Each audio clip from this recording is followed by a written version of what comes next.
Welcome, ladies and gentlemen. I'm Joe, and this is Lisa Schermerhorn, and we're doing a show together that'll be on both of our channels. We had an amazing journey in what was it? October, really, right? The end of September, start of October in Spain. And we ended up going out to dinner with David Mahoney and in the group of us, which includes Carole, Michelle, Scott. There might be people I'm missing off the top of my head, Lisa, of course. And it was just amazing because he felt such a connection with us that he decided then and there to reach out to his videographer, and we ended up touring Spain for the next few days, and it was amazing. Anything you want to say, Lisa, before we actually share episode 1 of 3 of Decoding Andalusia? Well, the funniest part was how my life has been manifesting thing after thing after thing. So I've just kind of surrendered this past year anyway. And I was actually in Europe because I was supposed to just go to a red carpet premiere in Prague, right? And I was just going to be there for a week. And it was for a movie that I'm in, Zero Limits, with Dr. Joe Vitale. And then I heard that you and Joe were going to Ireland. And I'm sorry, you and Scott. There I go. I haven't had anything to drink yet this morning, except water. But yeah, it was the craziest thing because my event in Prague was scheduled for the 20th, and the event in Ireland was scheduled for the 20th. Right. And then all of the sudden, the date changed to the 18th so I could join you guys. And when I said there was a film festival in Marbella, everyone was like, let's go. And then we get to Marbella, which was so much fun.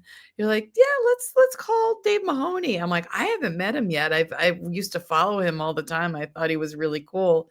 He ended up joining us, and he's really interesting because he's kind of like a international spy filmmaker, like a little bit of everything. I never know what to make of him.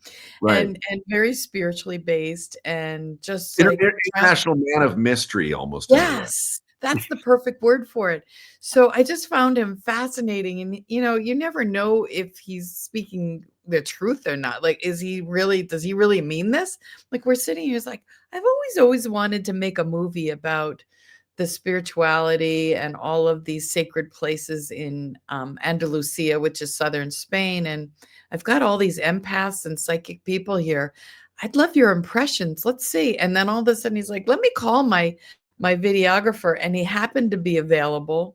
And off we go. It was crazy because we had rented that Airbnb for the time. And suddenly we were in Sevilla, Spain, and going on all these adventures with him. And I have to say, the way everything came together was remarkable. And then, the road that we started to go on from where we were in Marbella to Ronda, because that's one of the places that's featured in this, was one of the most beautiful roads. I can't remember. He said it was one of the top. I know it was under 10 8 roads, or 10, 8 or 10 driving roads in the world, and one of the top motorcycle riding roads, just for scenery and twisting turns. And my ex-husband was a motorcycle racer, and I've been on the back of some pretty incredible rides. And that place would definitely be a place where he'd want to go very fast around those corners. Yeah. So yeah, it was amazing. It was really amazing. Well, I think what we'll do is we'll play this 20 some minutes, and then I haven't seen it in its entirety in its final edit, and then we'll converse about it afterwards. How does that sound? Sounds awesome, because it's great to watch it again because it brings all the memories back and a lot of laughs. So yeah, I'm excited. All right, folks. Well, I'm going to pick the right button here, and we're going to showcase part 1 of Decoding Andalusia. So here we go. I'm going to put us here and play.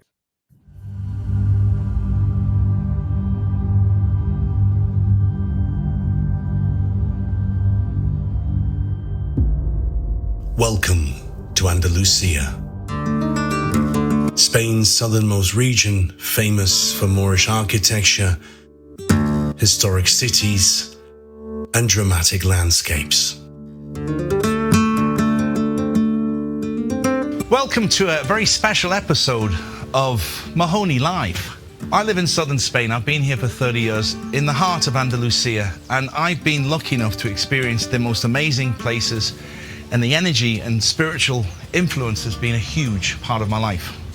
This week I've got very special American friends of mine who just dropped in out of the blue, and what I'm doing is I'm taking them around Andalusia and I'm showing them some of my favorite places. So join us as we walk and talk and share the legends and mysteries of southern Andalusia.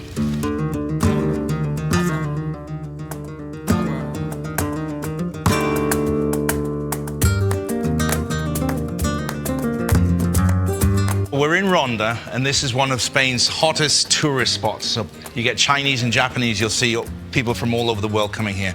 It's about an hour from the coast, but this was one of the main routes that they used to go from the coast to Seville. Ronda itself, again, the Catholic influence in this part of Spain, because what they did was they tried to get rid of all of the Moors, all of the Arabic, all of the Islam. So what they did was they started building a lot of imposing religious buildings, and Ronda has a lot of small little churches. Now, what's interesting about this is what the Catholic Church puts on the front of these. So if you look at the facade here, yeah, you can see on the door straight away, why would they put these carvings of terrifying demonic images and something that's supposed to be of God? Look at the door, look at the brass door plates on there. It looks like the face of a demon. The gargoyles, if you have another word for it, free to use it. And the whole energy is just, you imagine being of a very poor background, scratching a living, goat farming, olive farming, which is really all they do here. The soil isn't super fertile here for fruits and vegetables. It's basically olives. So they build these imposing buildings to terrify the people. If you don't do what we say you're going to do, you're going to go to hell and boil forever in a terrible, horrible experience. These here, to me, look like the bowls of holy water you put your hand in to do the blessing. But it's not built on love, it's built on intimidation, and it's built on fear, as you can see. Because a lot of the churches in the States are new. They're about 100, 200 years old. It's a new country. But going back to ancient artifacts and architecture here, why would they decide, okay, here's the plan, this is what we're going to do. Now, on the front, I need gargoyles and terrifying things to really make people terrified of the church. You know, if you're trying to attract people, you would put nice things in, wouldn't you? But then we get into all of that, what churches really were. Were they ancient healing places where they used the frequencies? I mean, if you go to the St. Clair Church in Scotland, where you can decode all of it, because a lot of these, not so much in here, but a lot of churches have these symbols and shapes which have all been now proved to be coming from frequency, musical notes. So, bells. Yeah, they took all the bells away in just that before World War I, because the bells and the harmonics and the frequency, we all know, helps with healing.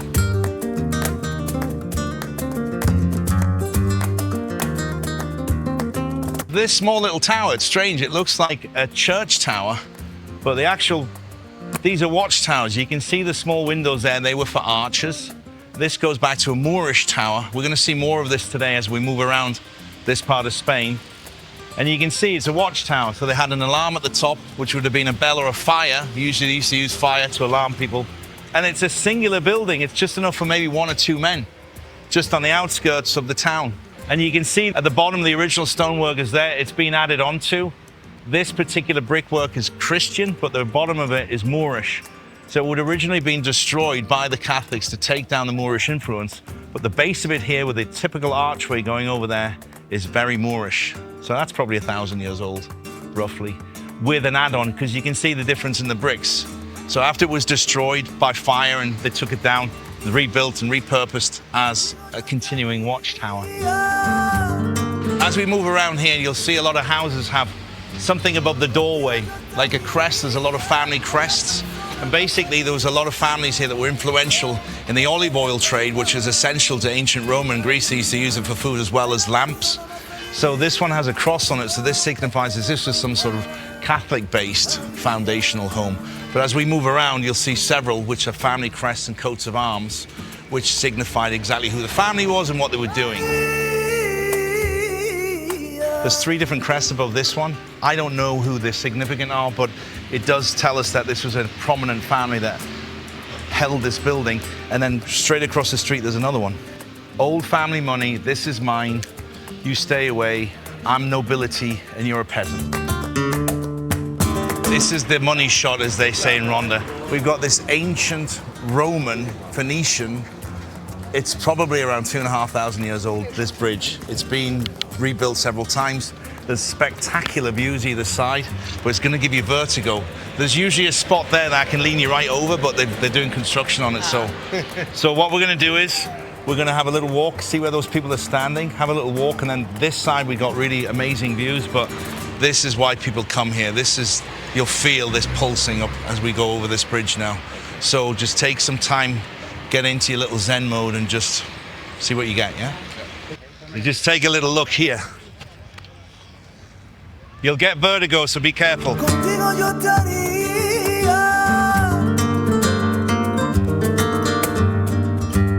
Contigo yo estaría. Ay, la persona más feliz del mundo. Te quieres pa' tu la vida.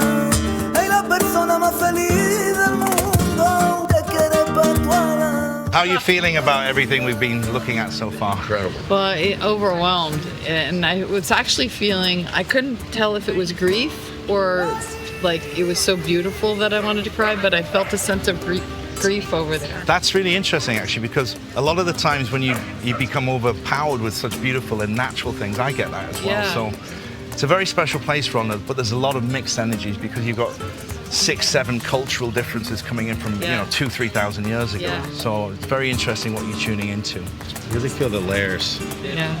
The layers. Yeah. I wonder how many people died building this. Oh, I'm sure hundreds. Yeah, and especially on the other side, I could feel the density and the in between the first layer and the second layer. Yeah. It felt really dark.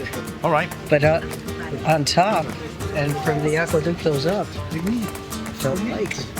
Yeah, it is a strange one because you get different waves coming over you of energies and especially emotions. I get a lot of emotions: sadness, grief, happiness. It is a strange mixture. It's all coming at you like a baseball. The next little area, it's the oldest bull ring in Spain. Now a museum, it's the oldest bull ring in Spain. And when you actually go and see the old bullfighters' outfits, they were tiny little men. You know, they're always this flamboyant, macho, but the uniforms, you wouldn't get a 9-year-old kid in it. Very, very small. They do in certain areas. Some parts of Spain, the bullfighting's been banned. I went once. It's actually barbaric. Yes, I was horrified.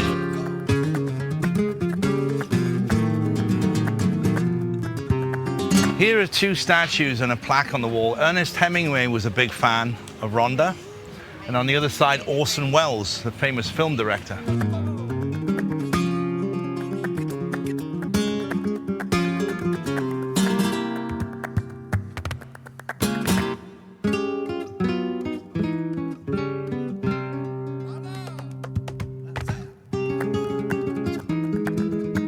So one of the techniques I've picked up by spending time with spiritually enlightened people is what we call sweeping. So you'll often see me wandering around on a wide shot with my hands in this position. And what I tend to do is I tend to walk and sweep all of the negative, all of the repression, all of the depression, the sadness, and sweep it all in front of me, get it away, push it away. So in a lot of these areas that are ancient, when you travel around the world, you'll feel that energy. So try to find your own technique. Your sweeping method, or this sweeping method, works very well for me. Some people don't need it. They use the hands in front like this. Some people have different hand movements. But anybody that you see doing this sort of work will have a technique. And whatever technique works for you is the one that you should tune in and make it as strong as you possibly can. Let's go and have a chat with the guys and see how they're doing. See, I'm doing it now, pushing, pushing, pushing, and see how everybody's feeling. When you were talking earlier, I just everything felt so heavy that I wanted to curl up in a ball. And it's like this whole mix of incredible beauty, but that feels, I don't know. Do you feel like mud flood? Like that was It feels like an entrance. an entrance, like there was some more in there, like a whole society was covered up. Yeah, that's what I Well, think out of it. if you think about how a monk would live, he was often living in solitude. He was denied of every basic luxury. He'd be sleeping on a wooden bed with some form of straw or hay as a mattress. He had only the basic things to survive. They would eat basic food. They didn't have any entertainment apart from their religious readings, and they were left in solitude and silence most of the time so they could be at one with their God. I feel that there's something even more ancient there Yes, though, than I before feel that too. Catholicism came. And I know the Moors were driven out like in 7-Eleven, but Yeah. there's something. Yes, I feel the same. And I can feel different layers. Like it's real heavy down there, but as we get up, and that road leading out, Yeah. it's like emancipation. Yeah, and you're getting around the corner to freedom.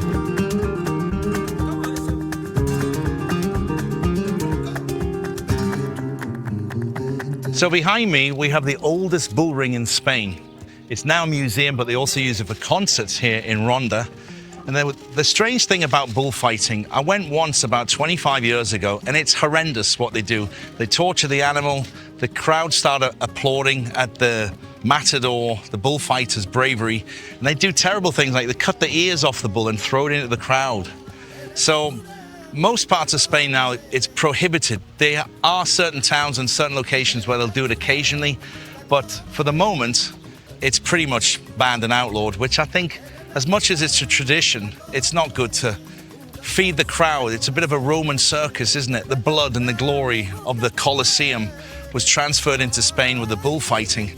And behind us now, they've utilized this beautiful ancient building into something positive where they do concerts and music, and a lot of the children will come here from the schools and they'll perform and show off what they've been learning. It's beautiful to watch. We've just seen a whole crowd of school children here that have been brought here to be taught about the heritage and history of where they live. And what makes me smile about this, I grew up in a terrible part of England, rough, but my former years I was in Ireland, it was beautiful. So people don't realize how blessed they are to be living in such a beautiful part of the world. And every day I give thanks to where I've been placed on my spiritual journey in such a beautiful, amazing part of Spain.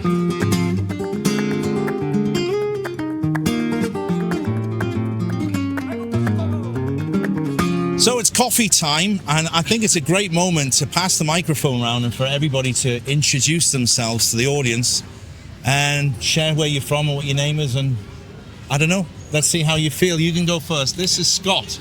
Yeah, Scott Stone of Truth Stream podcast. And what an amazing experience this is. I'm in love with Spain. And what better way to learn about Spain than with David? So thank you. You're very welcome. Yeah. I get much more out of it than you do. You'd be surprised. Really? I'm Lisa Schermerhorn. I'm a hypnotherapist and a quantum healer, and I'm also in a movie called Zero Limits with Joe Vitale. So I was here in Marbella for the red carpet premiere, and doing some spiritual travel with my soul family, spiritual family, and very grateful to be here. I'm Michelle Schiau from Colorado in the United States, and I'm traveling with my family, and the family is just getting bigger and bigger as we are traveling through the world. Here we are in Spain with a wonderful guide, David Mahoney, and I'm so honored to be here with him. And just experiencing all the architecture, the history, and just all of the frequencies amongst all these beautiful people. Thank you. I'm Joe Rosati, also from Truth Stream with Scott, and we started our trip in Ireland, and now we're here in Spain, and it's been an amazing journey so far, and just honored to be here with the Soul Tribe. So there we go. Carole, to you. Hola, I'm Carole Maureen Friesen, and I'm here from Costa Rica. I'm Canadian, but living in Costa Rica. I have a retreat center called Heaven and Earth Sanctuary, and I've been teaching psychosomatic therapy for the last 25 years and teaching all about body language, face reading, and yeah, it's just wonderful to be here in Spain and experience the the country in a new way, especially with an amazing guide that can show us around. And of course, being with our soul family. And yeah, I have a podcast called The Great Alignment on Rumble, and it's under the Lightworkers Institute. So guys, there's something really special about coffee in Spain. I don't know what it is, whether it's the coffee, the water, the milk, but there's a very distinctive taste. You only get it in Spain. And I was recently driving through Europe. I drove from Germany into Austria, Switzerland, France, and then into Spain. And as soon as we got across the border, my friend said to me, he says, every time he drives across the border, the first thing he does, he gets a coffee in this gas station. And I was like, really? And I didn't really appreciate it until he said, the coffee is very distinctive. And I was like, you know what? He's right. Italy is probably the best country, even though the Brazilians or the Colombians will say, oh, we got the best coffee. Yeah, also, that's a great place for coffee. But it's not amazing, but it's just really a distinctive flavor. So 2 or 3 of these a day will keep you on track.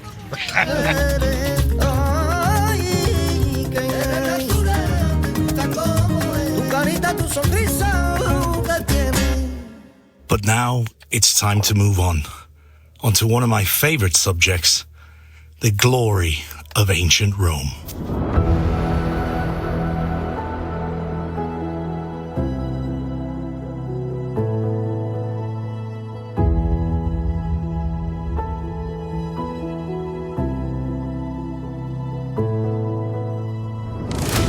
On top of a remote mountain here just outside Ronda, on the road to Seville, there's an ancient Roman city called Asinopo. And this is where we are right now. Now, the background to this place is extremely interesting and kind of mind-blowing, because Julius Caesar fought the battle for Rome, originally in Rome, and it ended up in Greece. And he thought he defeated the other 2 people, 2 twins from Pompeii that were trying to take his throne. So having defeated them in Rome and Greece and Italy, he then left and came here to Spain. But what happened was the 2 twins raised more money and raised a second army and followed Julius Caesar to try and take the throne away from him. So in this Spanish remote mountaintop, a huge battle took place, and there was an estimated between 40 and 50,000 men were killed fighting for Julius Caesar here in Andalusia, thousands of miles away from the heart of the Roman Empire, obviously Rome. There was that many wounded soldiers that he couldn't return them all to Italy, because if they had a hand chopped off or a leg chopped off, they were immediately put into the pension being a legionnaire. So what he decided to do was, instead of rehousing them and putting more back into Rome, he built this settlement here, and he housed all of his wounded warriors and left them here in Spain. They started very well. They started growing grapes, they started farming cattle and pigs, and they thrived here for about 1,000 years before the city was devastated by an earthquake, as far as we can put together. But now we're standing in the remaining ruins of this ancient place, the amphitheater, and it's still a seriously impressive view today, 2,000 years later, just to see all of how these stones have stood the test of time through earthquakes and storms and battles and wars. It's still here in the glory of ancient Rome.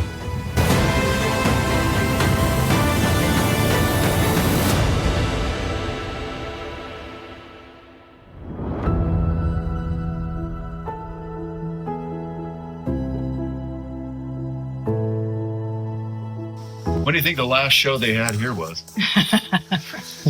I don't get the feeling that it was used in a negative way.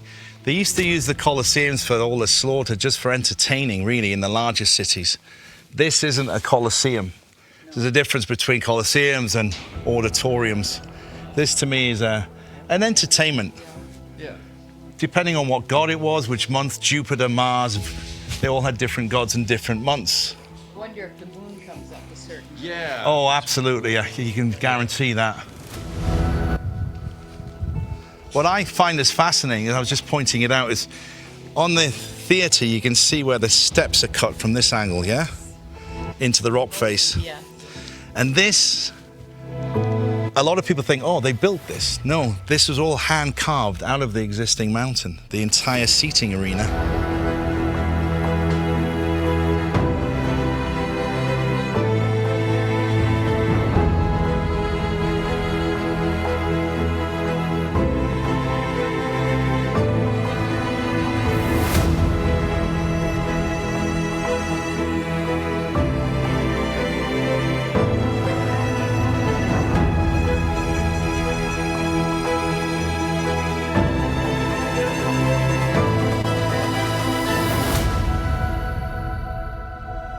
So guys, Assinapol is one of my favorite places.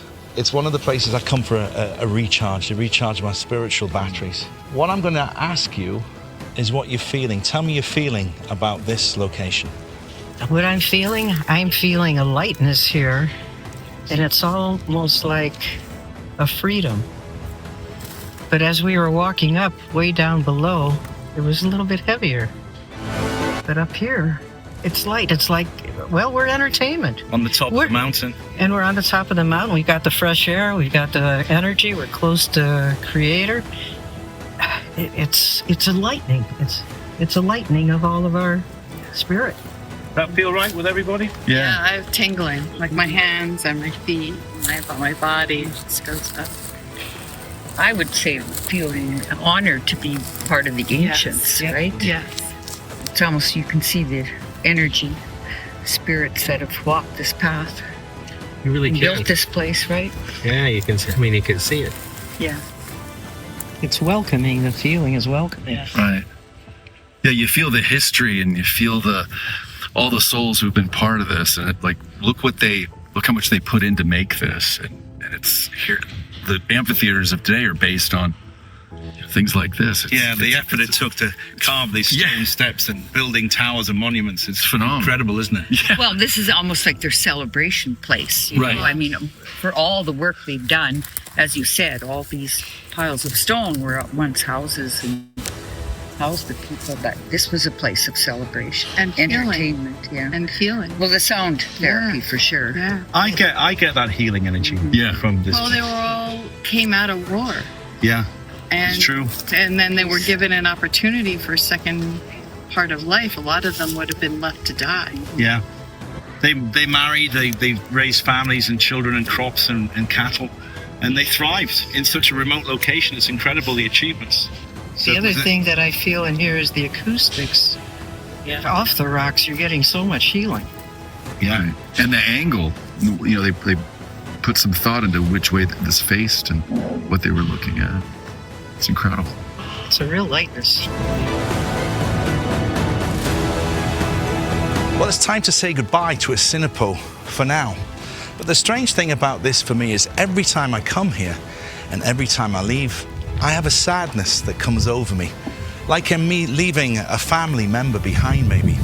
There's an ancient Roman energy here that seems to spark something in my ancient memory. There's something inside me linked to the Roman Empire and the energy that it represents that I just can't explain. So although I'm going to be sad leaving, I know that I'll be back soon enough.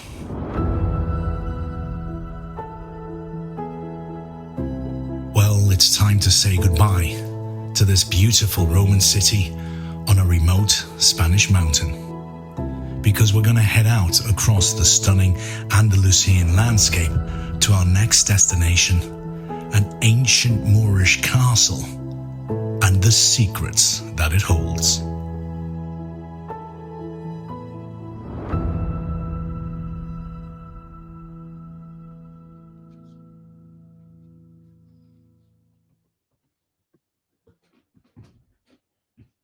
Wow.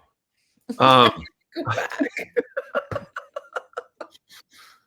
Yeah, it's one thing to go on a vacation and get pictures, but to have a 3-part documentary made while you're there, and you and I are still anticipating part 2 and 3, and what an incredible journey, and the cinematographer's name escapes me, but man, Cuba. Yes, thank you, Cuba. The way that he would, zoom in. I mean, it's incredible. For Mahoney to be able to call his buddy up and have that caliber, I'm still blown away. Because Scott and I we've been filmmakers kind of off and on at times. Just like anything, you got to keep doing it in order to either get better or keep your tools sharp. But it's amazing because Scott has always talked about having Truth Stream be something where down the road we can have a team and have people, working with us and maybe following us while we share stories, etc. And that actually culminated in Spain like this. I'm still blown away. Yeah, I am too, and it brought back a lot of memories and laughter and fun. But the thing that's so fascinating about David is that he is like a walking encyclopedia. Yeah. The amount of history and what he studied about the area, and he himself is an empath. He talked about that whole sweeping thing, which I've never really done. I think part of what happens with me is I transmute energy through me. And so what happens, and I know a lot of other healers do that too, is that we start to purge and kind of transmute is really the word. But I always set the intention, I'm not allowed to get sick while I'm away. It's not till I get home. And then it's literally purging out of my body when I get home. So we're going into all these ancient, and I was in for a month, in all of these ancient sites. And it took a lot out of me to actually purge everything that I took on. It's all unconscious. So you have to be really careful and protect yourself. But as well, that's part of my role is Right. that transmute. He was really more sweeping and moving. But at each place that we went, you could literally feel the energy and it would shift. Some places were really dark and heavy, and then other places were so much lighter. And then when we were in Rwanda looking down, it looked like that there had been houses, like a city that there was like this, I don't know how many feet down that was, the crevasse, below us. And I was like, something was put on top of that. They weren't like Right. carved into it. It was a really strange thing to see. Yeah, almost like you were saying, the mud flood, or I mean, it looked like, I don't know, at least 300 to 500 feet, something like that. I mean, it was not. Yeah, it was No. far. It was far It down. was, and there was a mixture of feelings there. And how can there not be? I mean, you're in something. Okay, first of all, we're in Spain, in this beautiful city that we've never seen before. The sun is out, and you're looking over the edge and seeing, like you said, the what could have been a mud flood, and then there's nice, espressos and cappuccinos being served just, I don't know, maybe 50 feet away, 100 feet away from where we were standing on the edge there. And there was so much going on. You could feel like the present and the history, thousands of years, all at the same time. It was a lot to take in. It was, especially as Americans, we don't go back that far. Although, what's interesting is the more and more we're going to find out about the Grand Canyon and everything else, who knows what else is there.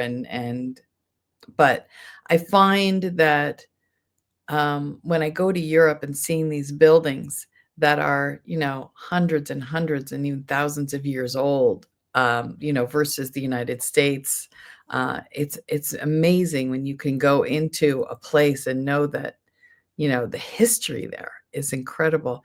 And those scenic views of watching, I mean, we were on those roads going from Marbella to Rwanda, that when they had that view above those roads, that they were spectacular. I'd never really spent a lot of time in Spain. Last time I was there, I was probably in college, and I forgot how much I really loved Spain and would love to explore more of it.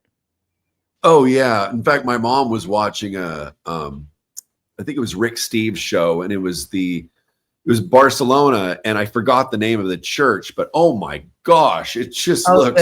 In Barcelona. Yeah.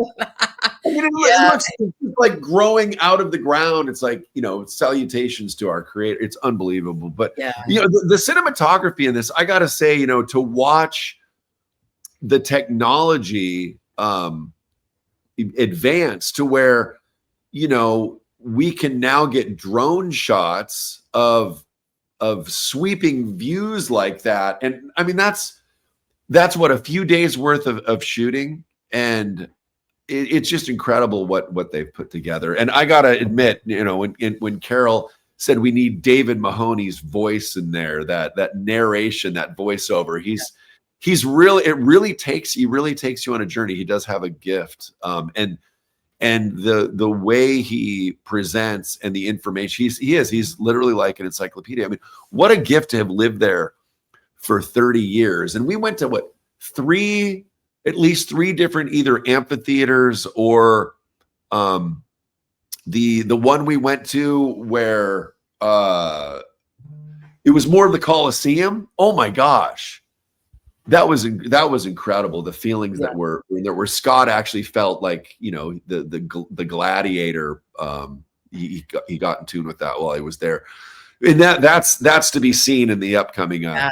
There's some really cool things in part 2 and part 3. I don't want to give too much away, but right. As a teaser, I mean, there are really pretty profound experiences, and a lot of history that, I didn't learn anything about that part of the world, in high school. There's so much, in history, there's so much I want to learn and experience. But when you go there and you see it and you feel it and experience it, and the way that this is filmed, they do both. Kuba was such a nice man.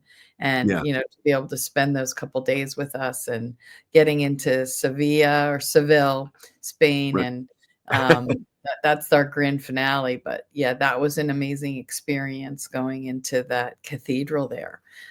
So yeah, I'm excited to see the whole thing put together.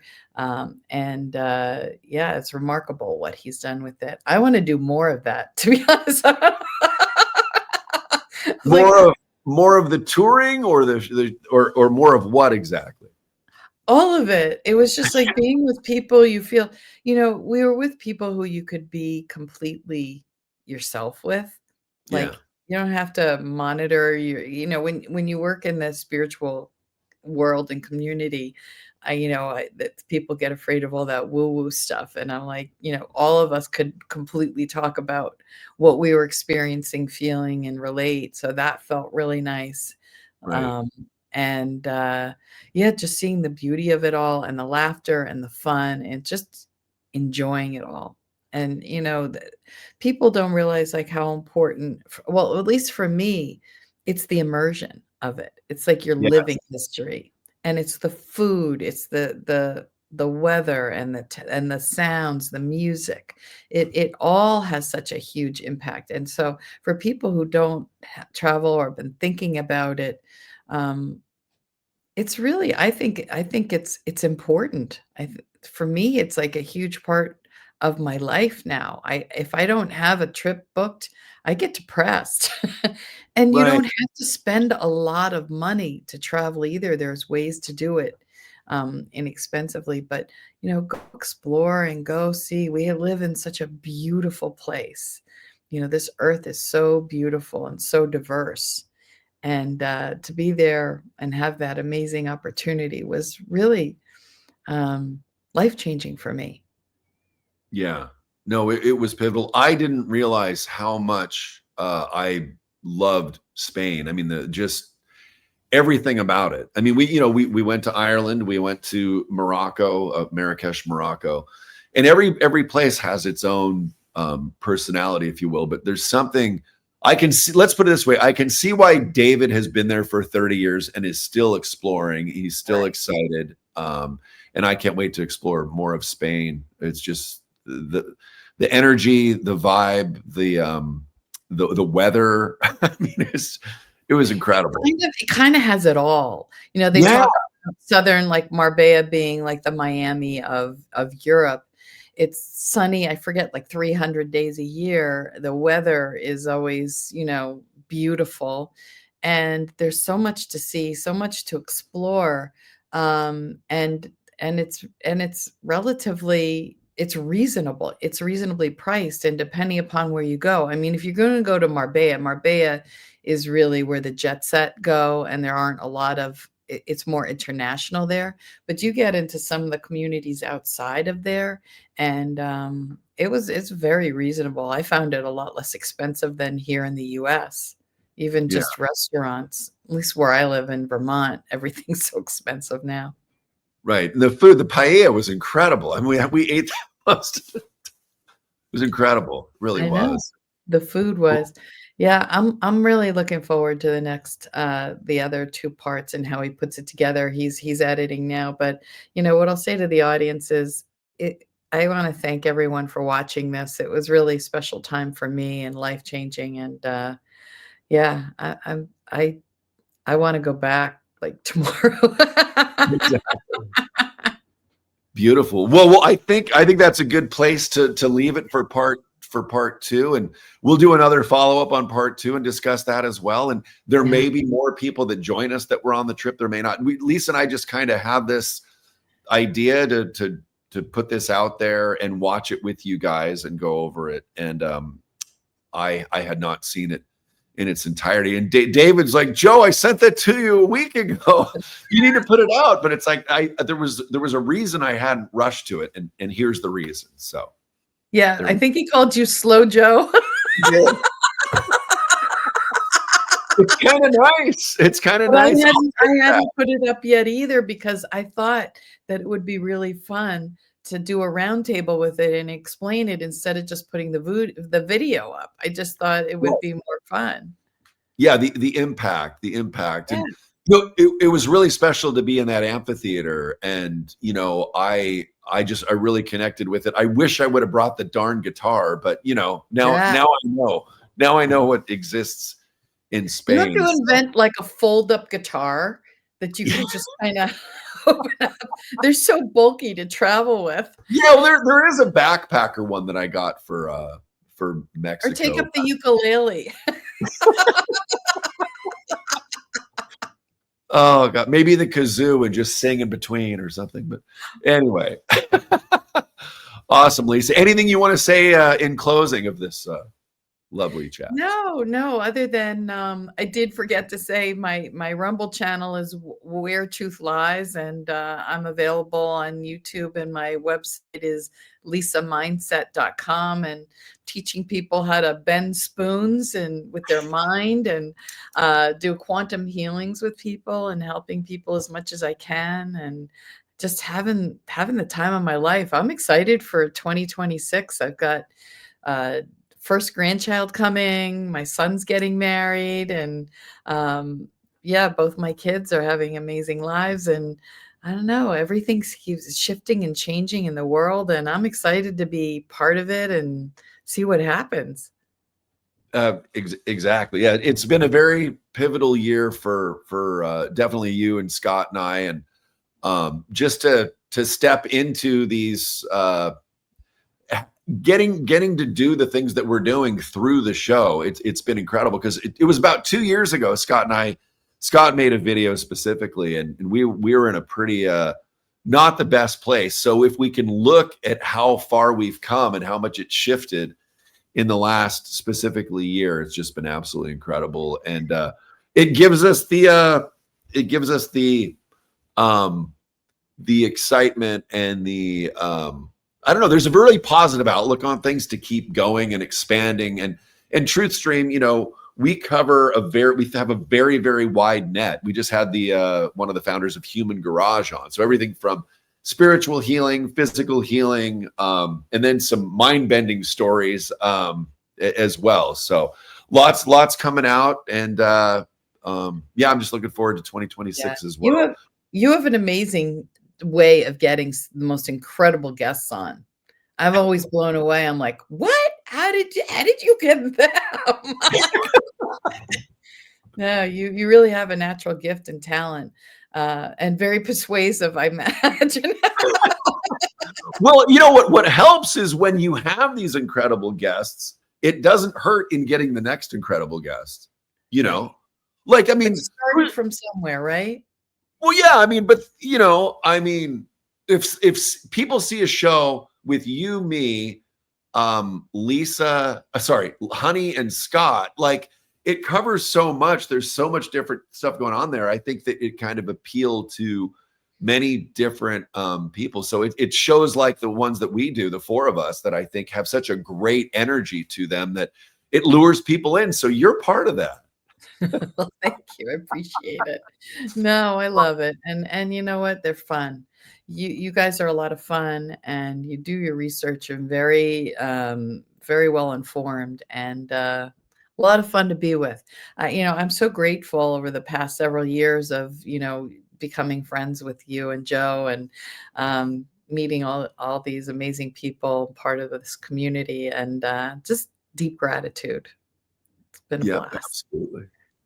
All right. Well, hopefully next time we'll have Scott back and Carole and maybe Michelle and see where it goes from there. But anyway, thanks everybody for watching, and we'll see you all very soon. Take care. Bye-bye.